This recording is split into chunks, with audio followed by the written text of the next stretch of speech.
Les rapports entre les hommes et les femmes occupent une place centrale dans la question de la dignité. Et ils sont le socle incontournable de notre société et de nos vies. On ne peut pas concevoir la dignité des femmes sans concevoir celle des hommes, tant ils sont interreliés. La dignité de la condition féminine est une vraie grande question mondiale. Et il y a encore tellement à faire pour que les femmes soient respectées et leurs droits fondamentaux reconnus partout dans le monde, et pour que cessent les graves injustices dont elles sont l'objet. Un vrai défi pour notre époque. Mais que dire de la dignité des hommes si la dignité des femmes n'est pas respectée? La dignité des femmes est le plus souvent évaluée à l'aune de l'égalité avec les hommes. Or, la sphère de la sexualité ainsi que la maternité et la paternité échappent à cette conception et à cet idéal égalitaire réducteur qui nous ferait tous pareils. La dignité peut être profondément mise à mal et blessée par la négation des différences que le prisme de l'égalité ne permet pas d'appréhender et de prendre en compte. La dignité humaine est donnée, intrinsèque à notre humanité, mais elle est aussi à accomplir. Alors, à travers notre expérience de l'écoute, je voudrais explorer avec vous ces deux domaines si particuliers et essentiels de la vie, que sont la sexualité et la maternité, et pour lesquels la notion d'égalité peut être un piège. Et voir comment la prise en compte de la réalité des différences entre les hommes et les femmes, de leur altérité, pourrait ouvrir d'autres horizons porteurs de cet accomplissement de la dignité. L'extension de la place de la sexualité dans les relations. Des constats, réalité d'aujourd'hui. La procréation occupe aujourd'hui un espace restreint dans la représentation et la pratique de la sexualité, déconnecté de l'engagement conjugal. Et cela vient questionner la dignité. D'une manière générale, notre société ne conçoit plus d'activité sexuelle sans contraception. Et le propre de la sexualité ordinaire est d'être inféconde. Mais cela repose sur une illusion et une tromperie, celle de la maîtrise totale de la fécondité. Illusion et tromperie qui concernent aussi bien les hommes que les femmes. La norme contraceptive en France est le plus souvent médicale et féminine, sortie de l'intime des couples. Il ne s'agit pas de gérer la fécondité du couple, mais celle des femmes, qui ont la lourde obligation de gérer les conséquences de l'activité sexuelle. Et la généralisation de la contraception a libéré, mais aussi dépossédé les hommes de l'exigence de discipline, de maîtrise d'eux-mêmes ou de continence. Elle les a aussi dépossédés de la conscience de leur capacité permanente d'engendrement. Et elle a consacré une mainmise médicale sur le corps des femmes. La première visite chez le gynéco pour obtenir une contraception est un rite individuel important. Et les femmes entrent à ce moment-là dans un long parcours médical de surveillance gynécologique. Où est le respect de la dignité des uns et des autres? On observe une sexualisation de plus en plus rapide des nouvelles relations après la rencontre initiale. Et la relation sexuelle est une condition de l'entrée dans une relation amoureuse, avec d'une manière générale des attentes et des motivations qui sont restées bien différentes pour les hommes et les femmes. Les hommes sont 3 fois plus nombreux à considérer qu'on peut avoir une sexualité sans aimer. Et pour les hommes, la dimension du désir, voire du besoin à assouvir, est premier, dans un modèle non conjugal où les partenaires se succèdent. Pour les femmes, d'une manière générale, la relation sexuelle s'inscrit beaucoup plus dans le registre affectif et dans un modèle conjugal de relation durable, avec aussi l'idée de faire plaisir ou la peur de perdre son conjoint. Une relation conjugale n'est plus concevable sans activité sexuelle aujourd'hui. Et quand il n'y a pas de cohabitation, les femmes se disent 2 fois plus souvent en couple que les hommes. Elles nous disent souvent « je suis en couple » pour parler de leur relation. La jeunesse, ce temps long qui peut aller jusqu'à 30 ans, est clairement institué comme une période non dédiée à la reproduction. Bien difficile de poursuivre une grossesse, de devenir parent quand on est étudiant par exemple. Une période pendant laquelle il est normal, même souhaitable, de vivre une succession de relations sans engagement conjugal ni familial. Et il est de moins en moins fréquent que le premier partenaire devienne le futur époux ou le futur conjoint. C'est le cas pour une femme sur 5 et un homme sur 10 nés après 1981. Le temps de la jeunesse et des études est marqué par une déconnexion entre sexualité, couple et vie commune. Ce qui était vrai pour les hommes l'est devenu aussi pour les femmes. Une période pendant laquelle la sexualité apparaît comme une pratique personnelle fondamentale de la construction de soi et un élément essentiel de l'épanouissement personnel, déconnecté de la réalité de la fertilité de la femme. L'éducation à la sexualité est centrée sur la prévention de ces risques, risques de grossesse, risques de transmission de maladies. Une éducation qui laisse le plus souvent de côté l'éducation à la vie affective, au couple et à sa construction, et qui ne parle jamais de maternité, et encore moins de paternité. Une éducation qui n'éveille pas à la relation et aux différences, qui n'apprend pas le langage de l'autre. Une éducation séparée du sentiment amoureux, et pour laquelle la sexualité n'est pas l'aboutissement du sentiment amoureux. Et puis enfin, il y a le poids de la violence sexuelle. Une violence qui vise principalement les femmes, qui s'attaque à leur dignité, mais détruit aussi profondément la dignité des auteurs. Le mouvement MeToo a été un détonateur de révélation pour dénoncer les actes graves de prédation sexuelle. D'abord, une interrogation sur le consentement à la sexualité. 14% des filles déclarent que leur premier rapport n'était pas vraiment voulu et 1,5% qu'il était forcé, qu'elles ont été forcées contre leur volonté. 28% pour les femmes dont le premier rapport a eu lieu avant 15 ans. 16% disent qu'elles auraient préféré que ce premier rapport ait lieu plus tard. Et cela pose question et interroge aussi les pouvoirs publics. Et on observe le début d'une éducation au consentement comme condition de la relation sexuelle. Mais dire oui ou non, ça n'est pas si évident. Comment être sûr ? L'état psychologique dans lequel on se trouve, les circonstances, les pressions des autres, peuvent pousser à aller contre ses convictions et ses désirs. Et puis comment gérer ces désirs ? Et à l'importance de la parole. Une parole qui invite et une parole qui engage et qui s'engage. Apprendre l'importance de la parole dans les relations. Comment sortir du tabou qui pèse sur les abus sexuels, les viols, les incestes ? Les chiffres sont impressionnants. Une femme sur 26 violée au moins une fois au cours de sa vie. Une femme sur 7 agressée sexuellement au moins une fois au cours de sa vie.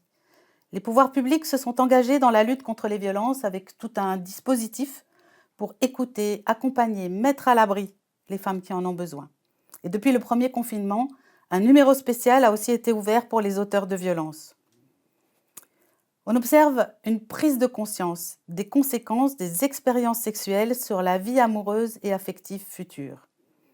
Et le lien entre le consentement au premier rapport et plus généralement les abus sexuels et la santé mentale et les comportements à risque, comme les rapports sexuels non protégés, les partenaires multiples, les échanges sexuels et les addictions, est maintenant reconnu et bien documenté dans les études. Et il est aujourd'hui admis que le mode d'entrée dans la sexualité est en partie prédictif d'attitudes plus durables quant au nombre de partenaires et à la fidélité sexuelle, à la dissociation entre sentiments amoureux et activité sexuelle et à la capacité de s'engager dans une relation de couple. La dénonciation des risques induits par la contraception hormonale. En 2013, la crise des pilules de 3e et 4e génération a mis au grand jour les risques graves, voire mortels, de la contraception hormonale. La part de la pilule dans la contraception a baissé et aujourd'hui, il y a tout un mouvement pour promouvoir la contraception naturelle basée sur l'observation du cycle, portée par l'écologie et pour que les femmes se réapproprient leur corps et échappent à la mainmise médicale. Et c'est aussi une invitation pour les hommes à s'adapter à ce rythme naturel. La diffusion plus large des méthodes naturelles aujourd'hui est vraiment prometteuse pour l'avenir des relations entre les hommes et les femmes. Enfin, prendre soin des hommes, s'adresser à eux. Il y a la prise de conscience d'un besoin, de l'absence de ressources légitimes pour les hommes. Les garçons sont souvent les oubliés de la sensibilisation à la sexualité et à l'éveil affectif, et ils se retrouvent plus souvent seuls et livrés à eux-mêmes pour gérer leurs ressentis. Il y a un besoin de transmission de valeurs fondamentales, comme le respect de l'autre et de soi-même, et la maîtrise de soi comme valeur virile. L'exposition à la pornographie est un vrai sujet de préoccupation. Et il l'est aussi pour les pouvoirs publics. 50% des jeunes qui ont vu un film pornographique considèrent que c'est la sexualité normale des adultes, très loin d'un rapport sexuel épanoui et équilibré, montrant beaucoup de violence et une image de la femme non respectée. Mais une lumière. Dans son étude sur les jeunes et la sexualité parue en 2019, Yael Mingui relève comment des jeunes qui étaient consommateurs de pornographie déclarent une absence de besoins sexuels en dehors des rapports avec leur partenaire une fois engagés dans une relation amoureuse. En passant d'une sexualité individuelle à une sexualité relationnelle, ils découvrent une plénitude dans la relation d'amour, ce qui introduit un autre regard sur la sexualité masculine et pourrait être le moteur de la promotion d'une éducation à la conjugalité et à la construction d'un couple. Être en couple, une condition pour l'accueil de la maternité. Plus de 50% des femmes qui ont recours à l'IVG ne sont pas en couple, qu'ils soient cohabitants ou non. Quand la grossesse est imprévue, la question du couple est centrale dans le questionnement sur sa poursuite ou non. Et la découverte d'une grossesse peut être aussi révélatrice de la fragilité du couple ou de son absence de réalité. Et c'est toute la question de la place de l'engagement dans la relation amoureuse. L'éventualité de l'avortement est évoquée pour la plupart des grossesses imprévues, mais elle s'impose comme une évidence à laquelle il est pratiquement impossible d'échapper quand la relation amoureuse est récente ou qu'elle ne comporte pas de projet conjugal. Avec une perception de la réalité du couple qui est différente, souvent différente, pour les hommes et pour les femmes. La relation intime vaut souvent engagement implicite pour les femmes, beaucoup moins souvent pour les hommes, voire assez rarement. Et on retrouve là toute l'importance de la parole échangée et donnée. L'amour de l'homme pour la femme, son engagement dans la relation du couple et son envie d'être père sont déterminants pour la poursuite de la grossesse. Les naissances hors couple représentent 7% des naissances, un chiffre qui est stable depuis les années 90. 56 000 naissances chaque année. Et 75% des mères hors couple, à l'accouchement, étaient en couple 6 mois avant. J'ai fait mon choix et le papa est parti, car il m'avait dit qu'il me soutenait pour une IVG, mais pas pour la grossesse. Mais l'imprévu d'une grossesse non décidée est un vrai choc pour les hommes. Que se passe-t-il pour eux? Avec le choc de l'annonce, c'est un très fort sentiment de trahison qui émerge, l'impression d'être pris au piège par cette grossesse imprévue, avec la suspicion que peut-être leur compagne leur a fait un enfant dans le dos. Et le sentiment de perdre le contrôle de la situation, de ne plus maîtriser son destin, est très fort. Et il plonge les hommes dans un grand désarroi. L'impression de ne pas choisir sa vie, de risquer sa liberté. Cette grossesse surprise, ils ne l'ont pas anticipée, ils ne l'ont pas décidée, ils n'en avaient pas parlé de façon claire avec leur compagne. Cela vient trop tôt, ils ne se sentent pas prêts, ils se sentent coincés. D'une manière assez générale, pour un homme, l'idée de devenir père est complexe. Il ne porte pas l'enfant, il n'a pas ce contact charnel que vit la femme et qui change tout. Le temps et les signes visibles qui arrivent peu à peu avec le développement de la grossesse changent bien souvent les choses. Et ce qui paraissait impossible, inenvisageable, peut devenir une réalité qui transforme tout et qui fait tomber les peurs, les appréhensions et la colère. Il existe peu d'espaces de parole et de réflexion pour les hommes. Nous avons développé un espace dédié sur notre site SOS Bébé qui les conduit à s'adresser à notre service d'écoute. Être entendu, reconnu, compris dans ce qu'ils vivent de si violent est une étape nécessaire pour apprivoiser la réalité de ce qui est en jeu. L'accompagnement des hommes est un volet essentiel de la prévention de l'avortement. En conclusion, l'extension de l'emprise de la sexualité sur nos vies est un appel à regarder avec réalisme ce qu'elle met en jeu.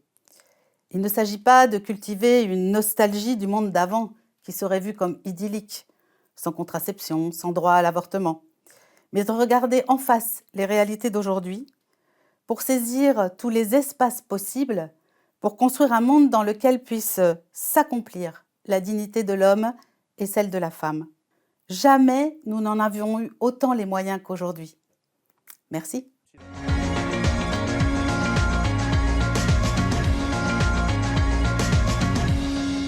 Chers amis, au cours d'une émission de France Culture, Marcella Yacoub m'a lancé un moment « Je vaux moins que mon chien ».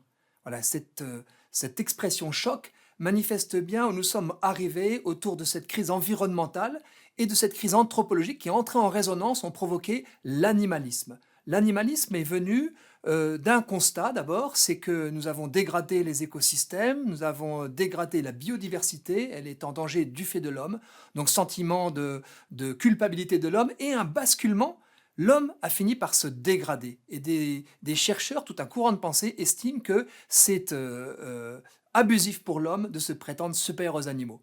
S'il y a un manifeste profondément animaliste, c'est bien le fameux Sapiens de Yuval Noah Harari, qui est un gros pavé qui entend raconter l'histoire de l'humanité et qui est fondé sur des présupposés qui sont à la fois véganes et transhumanistes. Je vais vous dire un petit extrait de la conclusion qui s'intitule « Un animal devenu Dieu ?» Voilà ce qu'écrit Harari. Au fil des millénaires, Homo sapiens s'est transformé en maître de la planète entière et terreur des écosystèmes. Par malheur, le régime du sapiens sur Terre n'a pas produit jusqu'ici grand-chose dont nous puissions être fiers. Bien souvent, l'accroissement massif de la puissance humaine n'a pas nécessairement amélioré le bien-être individuel des sapiens, tout en infligeant d'immenses misères aux autres animaux. Chaque mot compte. On voit qu'il y a un enjeu majeur pour essayer de mieux comprendre d'abord le courant animaliste et ensuite la façon dont on peut y répondre. Ce courant animaliste est fondé sur trois grandes vagues. La première avec Peter Singer, philosophe australien qui écrit en 1975 La libération animale. Singer estime que les animaux souffrants, c'est absolument injuste que les êtres humains prétendent les exploiter, les réduire à l'esclavage ou les manger quand ils ont une conscience d'exister, de souffrir. Singer invente deux mots clés, antispécisme et spécisme. Le mot spécisme, dont il accuse le reste de l'humanité depuis presque son origine, est dérivé de racisme et sexisme. Mais cette fois, les dominants, c'est l'humanité vis-à-vis du reste des animaux, entre guillemets, qui est accusé et qui donc doit revoir l'équilibre des relations entre les animaux et les hommes. Singer va loin puisque quand on l'entend, les grands singes à la naissance ont une vie plus respectable que par exemple un bébé trisomique. Et quand on voit déjà les conclusions de la pensée de Singer, c'est eugénisme, éliminer les fragiles et les faibles chez les êtres humains, le malthusianisme, limiter la population humaine, mais également la zoophilie, puisqu'il n'y a pas de raison que êtres humains et animaux ne s'accordent pas sur le plan sexuel. Deuxième étape, une dizaine d'années plus tard, en 1983, c'est Tom Regan qui écrit Le droit des animaux. Et Regan va plus loin encore que Singer en professant un véganisme absolu. Il va donc extrêmement loin et qui ne peut être réglé, ce véganisme absolu, que par un transhumanisme, par l'artificialisation totale de la nourriture humaine pour éviter que l'homme ne détruise la nature et en particulier les animaux. Évidemment, la question des droits des animaux, quand on commence à les poser cet angle, fait référence aussi normalement à des devoirs, à une responsabilité, à la capacité de se défendre en justice. On voit déjà qu'on aboutit à quelques absurdités. Et puis l'étape plus récente qui a fait beaucoup de bruit dans le monde animaliste, c'est le livre Zoopolis, une théorie politique des droits des animaux que deux universitaires, Sue Donaldson et Will Kimlinka, ont écrit en essayant d'aller dans la pratique de la vie des animaux. Comment est-ce qu'on pourrait accorder aux animaux un statut politique ? Ces auteurs, dont l'un vient du Canada, essaient de transposer ce qui s'est passé avec les Indiens d'Amérique qui ont eu un statut un peu à part pour compenser les abus dont ils avaient été victimes au moment de la découverte des Amériques. Et donc, ils définissent trois catégories d'animaux. Les animaux domestiques qui auraient accès à une forme de citoyenneté. Et donc, il s'agirait, en échange d'une éducation appropriée, de droit à la santé, de faire que ce soit des citoyens comme des autres.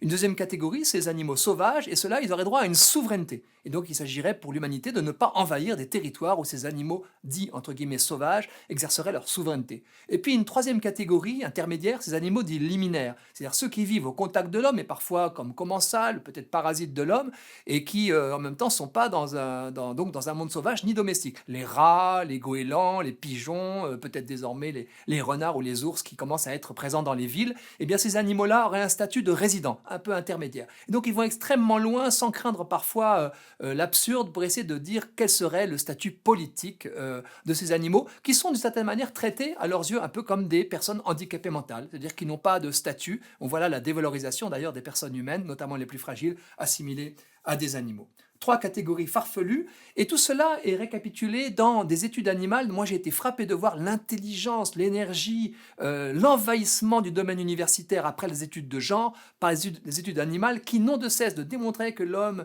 doit être dévalorisé, qu'il n'a rien de spécifiquement supérieur aux animaux, ni son intelligence, ni sa sagesse, que son comportement est bestial, etc. Et pour montrer que animaux et hommes, finalement, sont équivalents, au risque d'ailleurs de quelques impasses et de quelques absurdités dans ces études animales. Alors, il faut quand même reconnaître que derrière ce courant de pensée animaliste, eh bien, il y a une réaction par rapport à 2 types d'excès. Le premier type d'excès, ce sont les destructions des écosystèmes que j'évoquais en introduction. Moi, j'ai été très frappé par le livre d'Aldo Leopold, un des pères de l'écologie contemporaine, qui, au milieu du siècle dernier, a écrit Almanach d'un comté des sables. Une de ses premières phrases: il y a des gens qui peuvent se passer des êtres sauvages et d'autres qui ne le peuvent pas. Ces essais sont les délices et les dilemmes de quelqu'un qui ne le peut pas.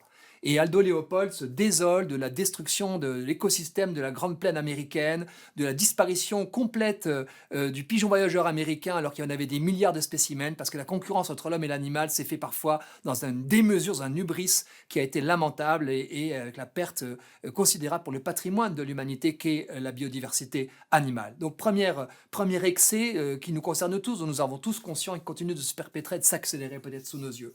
Et puis deuxième excès, c'est la dénaturation des animaux, notamment par la zootechnie. Dans l'élan du philosophe Descartes, qui estimait que les animaux étaient des automates, je cite son mot, la zootechnie s'est développée avec la révolution industrielle au XIXe siècle, affirmant que les animaux étaient des machines comme les autres. Un des fondateurs de ce courant de pensée, qui au fond est lié donc à l'idolâtrie de la technique, affirme, je le cite, c'est Samson en 1907, les animaux domestiques sont des machines, au même titre que les locomotives de nos chemins de fer. Et quand les animaux crient ou souffrent, eh bien, c'est comme des grincements de machines. Évidemment, là, on en va très loin, et on va jusqu'à nos élevages industriels dont on peut craindre qu'elles ne soient pas conformes à la dignité humaine, à la façon que l'homme doit avoir de traiter les animaux en respectant leur nature. Voilà, l'élevage industriel, par conséquent, pose question aujourd'hui. La rupture, vous le voyez, c'est la démesure, la toute-puissance. Et les études animales prennent soin de ne pas voir la troisième voie, la voie d'équilibre, qui est celle qui concilie le respect légitime dû aux écosystèmes et la souveraineté, ou en tout cas la prééminence de l'homme sur le reste de la création. Une théoricienne de cet équilibre est Jocelyne Porcher, qui est à la fois une ancienne éleveuse et une universitaire, et elle a écrit Vivre avec les animaux, où elle explique à quel point l'élevage a été essentiel dans la croissance de l'humanité et à quel point l'élevage relève d'une colocation, on peut dire d'un partenariat, d'une coévolution entre l'homme et l'animal, et que si on nie cet élevage traditionnel et les rapports entre les animaux et les hommes qui ont besoin les uns des autres, notamment les animaux domestiques, eh bien on va dans l'outrance et on aboutit à la dénonciation par Jocelyne Porcher de la collusion entre l'industrie de l'artificiel et l'idéologie animaliste. 2 impasses montrent à quel point l'animalisme, je dirais, marche sur la tête. La première a trait à la prédation et la deuxième à la domestication. La prédation, eh bien, quand on s'extrait du monde animal et qu'on le regarde fonctionner, il fonctionne sur des animaux qui s'entre-dévorent, s'entretuent, se violent, si on reste anthropomorphique. Il suffit de regarder comment fonctionne un poulailler. Alors, qu'est-ce que je vais faire par rapport à ça? Est-ce que je vais intervenir pour que mon chien ne soit plus omnivore, mais ça devienne herbivore? Est-ce que, comme certains le pensent, l'ont écrit, il faudrait donner des sortes de grandes petites boules de peluche à des panthères pour qu'elles jouent avec et qu'elles perdent leur instinct de prédation?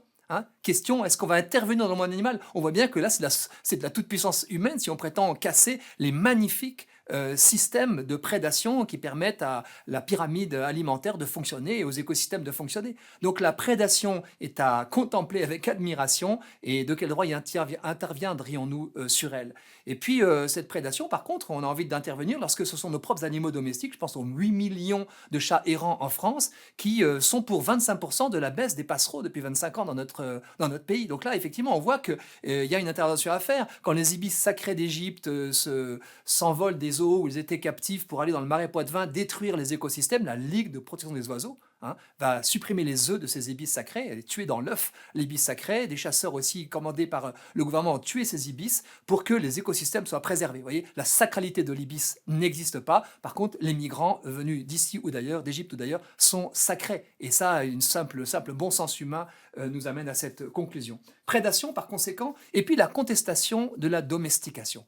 Josine Porcher, encore elle, nous montre à quel point, je la cite, la cause animale n'est pas la cause des animaux, c'est une problématique foncièrement humaine qui ne concerne que les humains. Quel genre de cause vise à provoquer la disparition de ceux qu'elle prétend défendre? Disparition des animaux d'élevage, des animaux de compagnie aussi, puisque l'homme a contribué aux races de chiens, aux races de bovins, de caprins, etc. Et toutes ces races-là vivent aux dépens et avec l'homme et en partenariat avec l'homme. Et si on considère que c'est injuste de soumettre à l'esclavage les animaux, de torturer les vaches en prélevant leur lait, etc., eh bien, à ce moment-là, cette biodiversité animale fondée grâce à l'homme va disparaître. Et il y a donc une sorte d'étrange système qui verrait ces animaux disparaître comme si c'était le rôle de l'homme de régresser par rapport à tout ce qu'il a contribué à enjoliver dans le monde.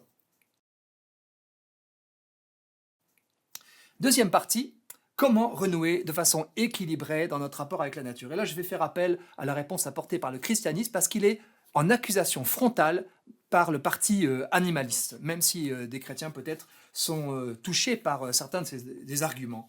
Je vais citer Renan Larue, qui a écrit Le végétarisme et ses ennemis aux éditions PUF en 2015.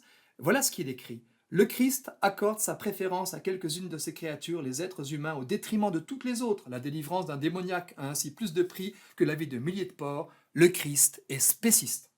Il considère que la valeur des créatures varie en fonction de leur espèce. Eh bien oui, c'est une accusation, mais elle est même corroborée par une théorisation que fait le Christ rapporté dans l'Évangile à propos de ces moineaux. Ne vantons pas deux moineaux pour 5 sous ou pour 3 sous, je ne sais plus le prix, parce qu'il y a 2 prix différents dans l'Évangile. Et puis, ces moineaux, c'est les animaux les plus simples, les plus pauvres. On les mangeait en brochette à l'époque. C'est les pauvres qui pouvaient s'en offrir, voilà, parce que c'était les animaux les plus humbles. Eh bien, le Seigneur dit que chacun, lorsqu'il tombe, reste dans le dessein du Père. Donc, ils sont intéressants pour Dieu.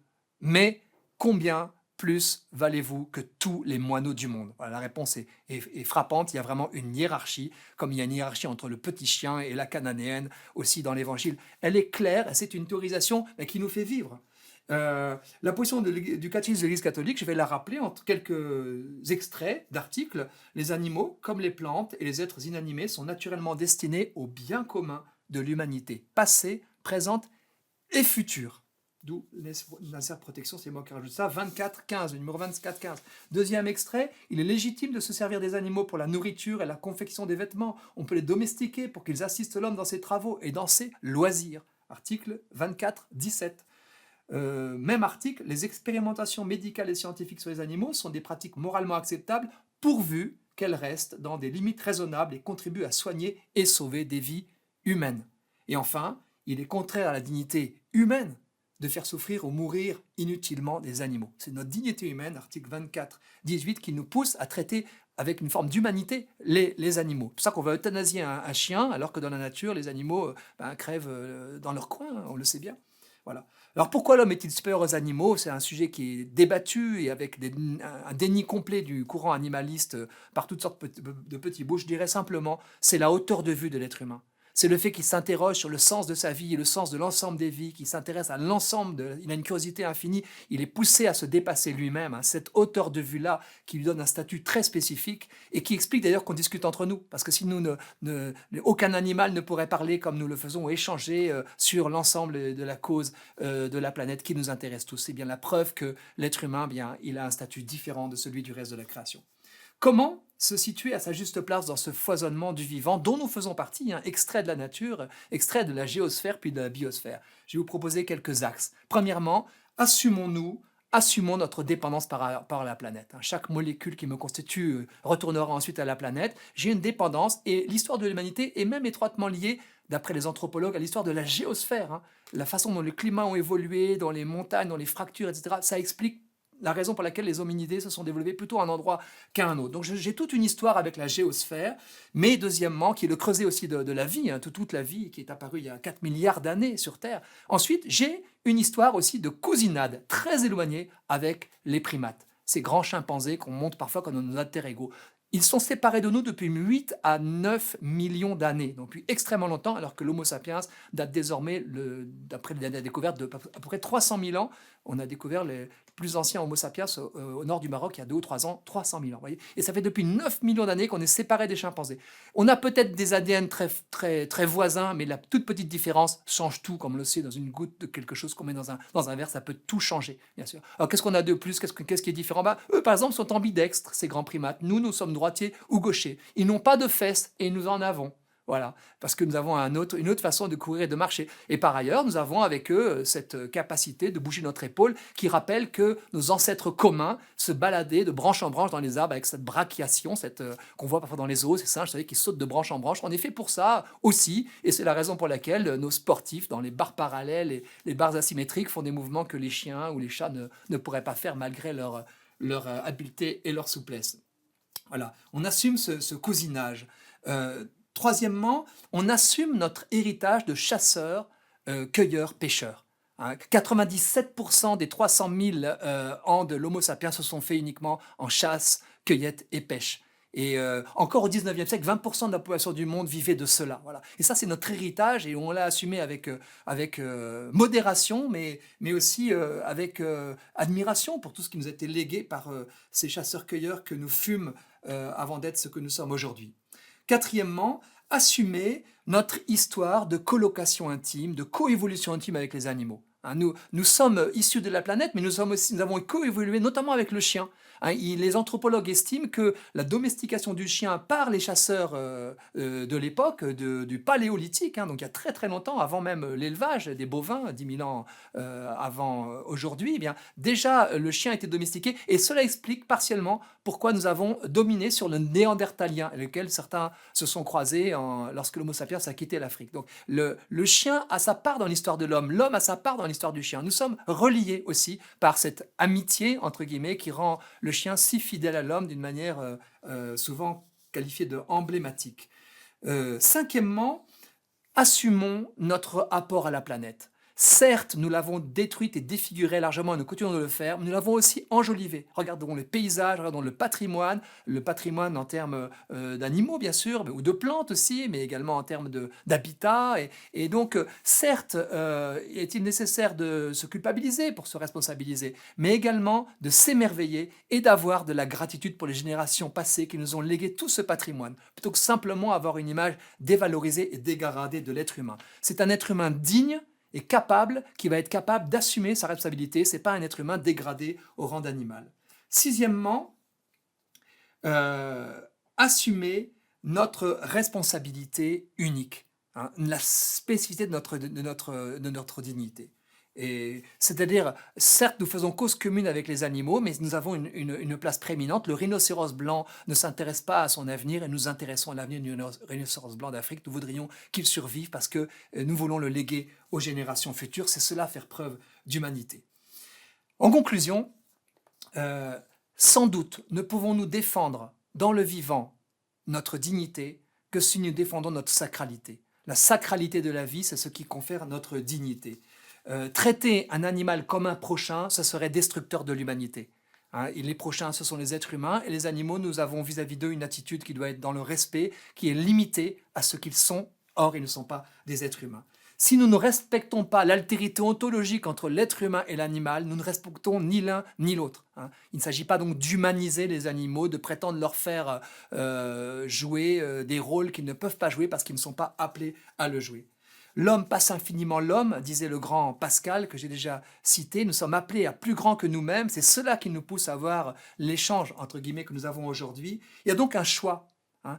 Un choix entre l'attitude très matérialiste que, par exemple, d'un Pierre Simon, qui dans son livre de la vie avant toute chose fait profession de matérialisme, hein, cette vie qui nous vint si longtemps d'un souffle de Dieu posé sur notre argile, c'est comme un matériau qu'il faut la considérer désormais, loin d'idolâtrer, il faut la gérer comme un patrimoine que nous avons longuement, patiemment rassemblé, un héritage venu du fond des millénaires dont nous avons un instant la garde. Et là, un instant la garde. Et là, Pierre Simon dit que voilà, cette vie, c'est comme une chose, y compris la vie humaine, d'où sa promotion de l'eugénisme, etc.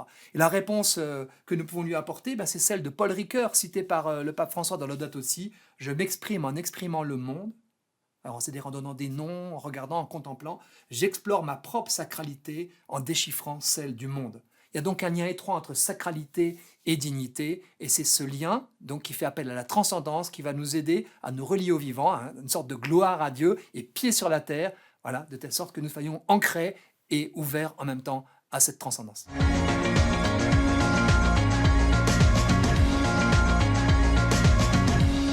Comprendre la dignité, c'est un vaste programme que je vais aborder par un premier détour. C'était une remarque que l'intellectuel Marcel Gauchet avait fait pour caractériser notre modernité.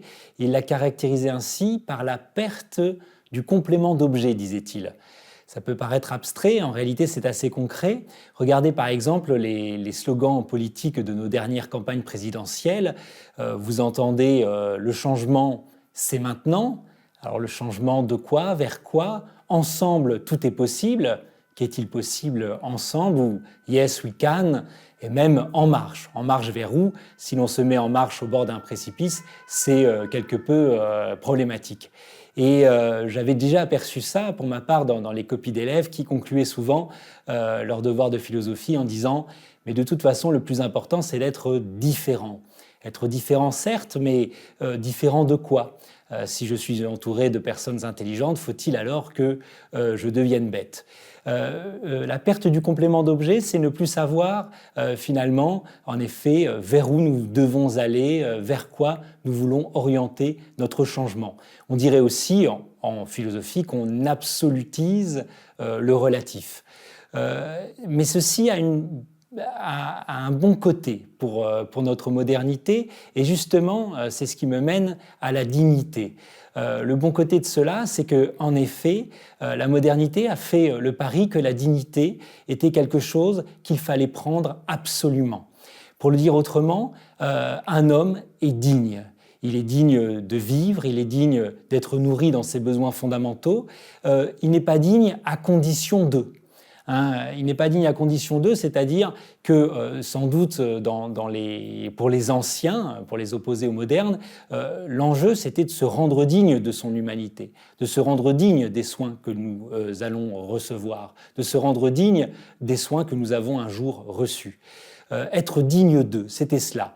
Nous, on a enlevé le complément d'objet direct. Un homme, en tant qu'il est humain, est absolument digne.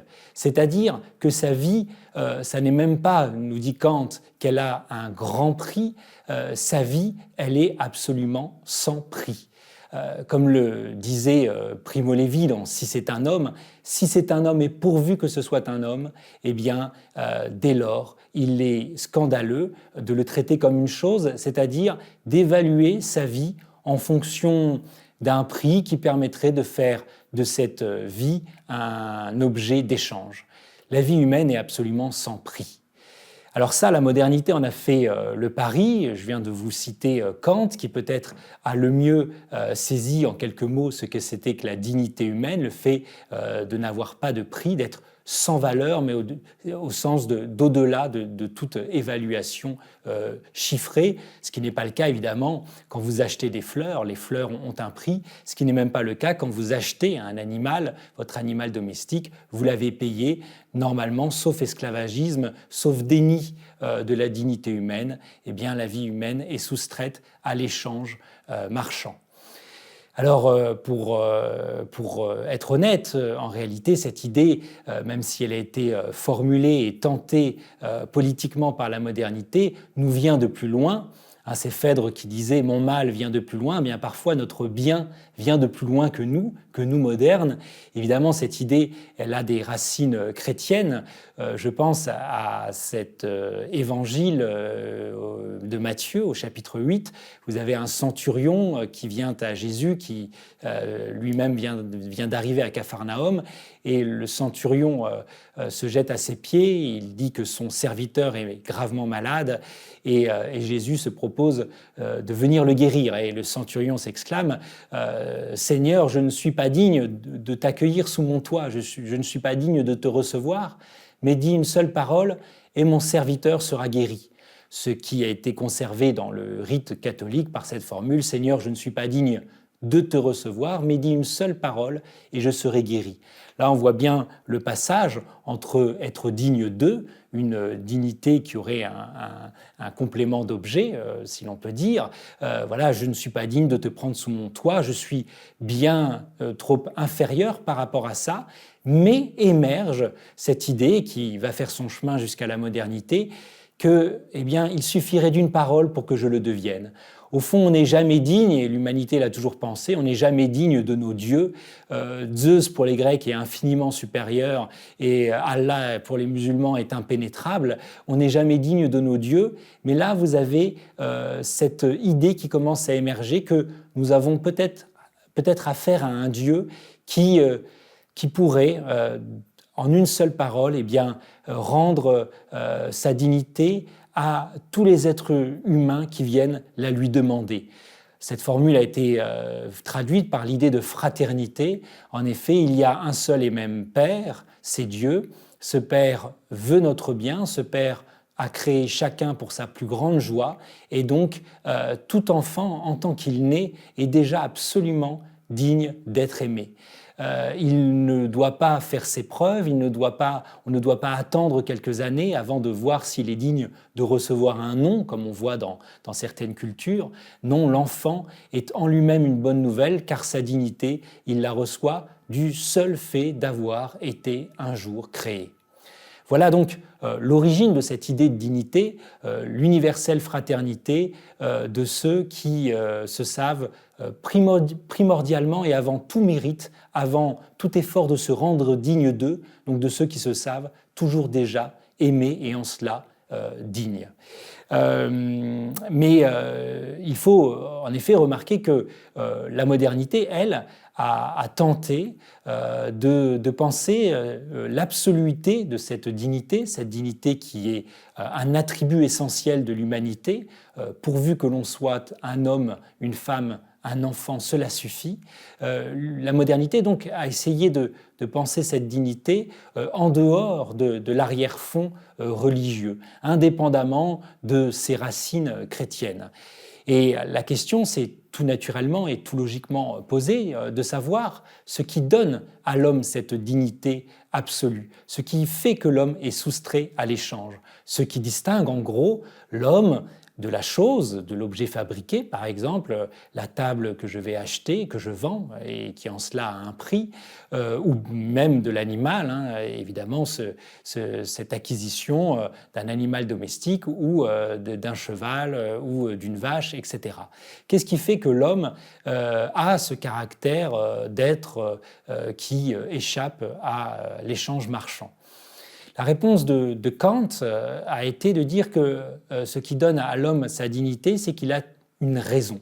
L'homme a une raison, c'est-à-dire qu'il a la faculté de poser des fins, des buts, des fins rationnelles.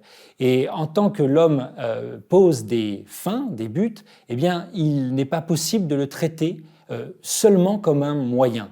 C'est même la maxime de la morale chez Kant, agis de telle sorte que tu traites l'humanité en ta personne comme en celle d'autrui, jamais seulement comme un moyen, mais toujours en même temps comme une fin, comme un but. Il serait contradictoire, il serait violent pour la raison, eh bien, de traiter un être qui pose des fins rationnelles comme un simple moyen, et donc, par exemple, d'en faire un outil vivant, ainsi que l'on définissait dans l'Antiquité l'esclave. Le problème de cette détermination de la dignité en fonction de notre caractère rationnel, c'est qu'on peut se demander, mais que faire de l'être humain qui appartient bien à l'espèce humaine, mais qui n'est plus capable de poser des fins rationnelles, qui n'est plus capable, l'homme dans le coma, l'homme qui perd la tête, le fou, ou bien celui qui n'en est pas encore capable, le bébé, et même la vie avant son apparition au grand jour. Le problème, c'est si l'on détermine la dignité en fonction de ce caractère de la raison, c'est qu'on va exclure et de la dignité ceux qui peut-être en auraient paradoxalement le plus besoin. On sait quel horrible programme les nazis avaient pensé pour ceux qu'ils considéraient comme étant incapables d'avoir une vie consciente et rationnelle. C'était le programme T4 de l'euthanasie miséricordieuse qui a frappé notamment les handicapés mentaux et psychiques. Alors, on sent qu'on doit mettre de la moralité là-dedans, et au fond, n'est-ce pas ça qui confère à l'homme sa dignité, à savoir son caractère moral, sa capacité à poser des actes moraux. Là encore, ça pose problème, parce que dans ce cas-là, au nom de l'inhumanité, et ça existe des actes qui sont profondément limites au niveau de notre humanité, au nom de l'inhumanité de certains agissements, on devrait reléguer hors de l'humanité les criminels, ceux qui sont en effet coupables de crimes contre l'humanité, etc., etc. C'est tout à fait dangereux parce que, au nom de l'humanité, vous allez exclure hors de cette humanité toute une série d'êtres humains en écoutant en général votre indignation, en disant mais voilà, parce qu'ils n'ont pas été humains dans leurs agissements, je peux les considérer comme des êtres qui ne le sont plus, et paradoxalement, je vais moi-même glisser dans l'inhumanité. Le paradoxe étant en effet que dès lors que je considère que je n'ai pas en face de moi un homme réellement accompli, parce que par exemple il a été un salaud, je risque moi-même de lui ressembler et de devenir ce salaud qu'il était en lui déniant toute valeur absolue. Voilà, donc vous voyez, qu'est-ce qui donne à l'humanité sa dignité ? C'est tout à fait problématique. Alors on pourrait dire, mais est-ce que ce n'est pas simplement le fait qu'il soit en vie ? Dans ce cas-là, vous ne faites plus la différence entre le brin d'herbe et l'homme, et nous sommes complètement perdus.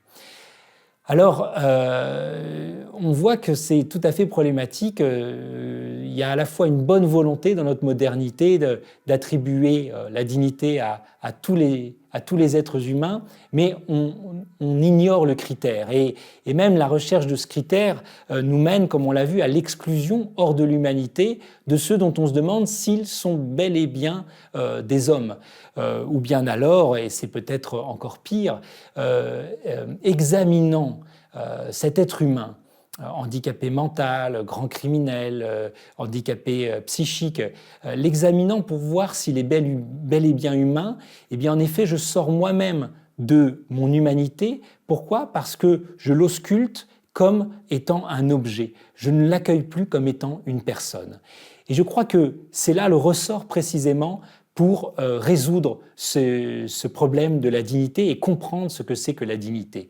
La dignité, ça ne peut pas être ce que j'exige d'autrui avant d'agir. C'est au contraire, et nous devons réaliser comme une révolution copernicienne, nous devons pas nous demander mais que dois-je attendre de l'autre pour le déclarer humain, mais au contraire, que dois-je attendre de moi, que dois-je exiger de moi pour que soit révélée à mes yeux l'humanité de l'autre. Le grand drame, c'est qu'en effet, quand je doute de l'humanité de l'autre, je tombe moi-même dans l'inhumanité. Et donc la question, à mon avis, la question centrale, ça doit être de se demander, en son âme et conscience, serais-je encore moi humain si je déniais à cet être l'humanité, la dignité ? Sans quoi on tombe en effet dans ce paradoxe de la modernité que finalement elle va se demander mais qui est digne d'eux, vous voyez, ça fait retour ce digne d'eux, qui est digne de cette dignité qu'on pensait être absolue, qu'on pensait devoir revenir à tous les êtres humains. Et donc en effet, révolution copernicienne, être soi-même une source de dignité pour l'autre.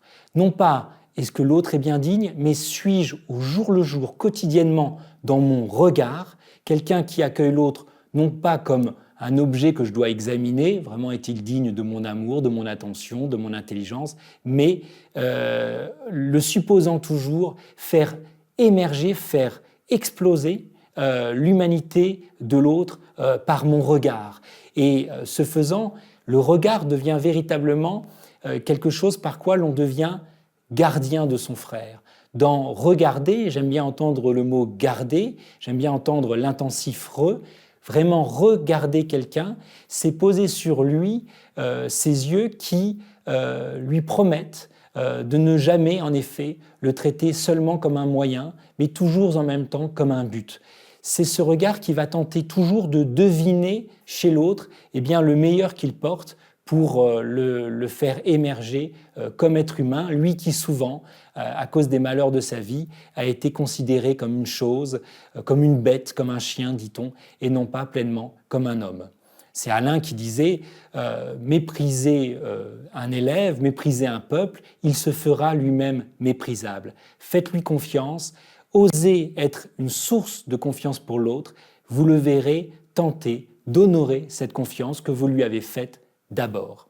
Et je conclurai d'ailleurs par ce souci qu'on pourrait dire, mais est-ce qu'il n'y a pas un déséquilibre? Donc l'humanité, je dois toujours la parier chez l'autre gratuitement, comme un don qu'on fait gratuit, mais est-ce que l'autre va me rendre l'appareil? Est-ce que l'autre va honorer cette humanité que je lui prête, cette dignité que je lui donne absolument?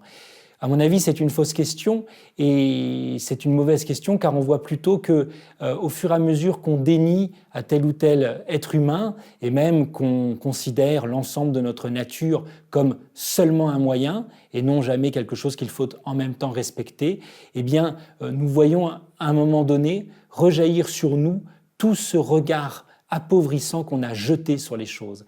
La façon dont nous regardons les êtres qui nous entourent, un jour, ce sera la façon dont ces êtres nous regarderont nous-mêmes. Tant et si bien qu'être ici et maintenant une source de dignité pour tout ce qui nous entoure, eh bien, c'est être assuré dans l'avenir de le devenir soi-même.